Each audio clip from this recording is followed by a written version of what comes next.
રિલાયન્સના founder chairman Padma Vibhushan માનનીય શ્રી ધીરુભાઈ અંબાણીની જન્મજયંતિ નિમિત્તે આ કેમ્પનું આયોજન થયેલું છે.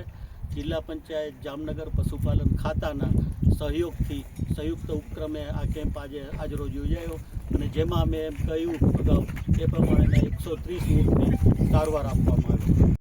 રિલાયન્સ ડૉક્ટર પશુપાલન આ 12 મહિને અમારી ઊંટને ઇન્જેક્શન દેવા આવે છે, બરાબર. આનો ખૂબ ખૂબ આભાર, ધન્યવાદ.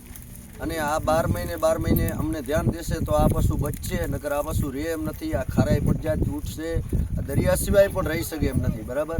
આ મેંગ્રુસ ખાય ને તો જ આ બચે, બાકી મીઠી પથ્થરમાં હાલશે તો આના પગમાં રસી થશે, આના પગ પાકશે, ખાજી જશે નહીં.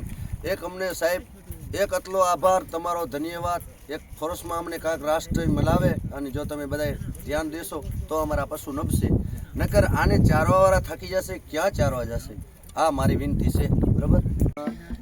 130 ઊંટ, બરાબર. માતાજીના ઊંટને જ રેસ્ક્યુ કરાવેલ દવાખાનાનું હોસ્પિટલ રિલાયન્સ ચકરી, ફીટોડો અને ખસ 3ના ઇન્જેક્શન દીવડાવેલ છે.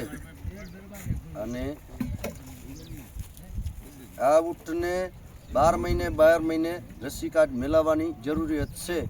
અને અમારે માલધારીને અહીંયા કોઈ પણ ધ્યાન દેતા નથી. આ એક સિક્કામાં ભગવાન જેવો જાગ્યો છે માણસ, અને આ બધું અમને રેસ્ક્યુ કરાવ્યું, અમને બધાને ભેરા કર્યા છે. ખૂબ ખૂબ આભાર, ધન્યવાદ.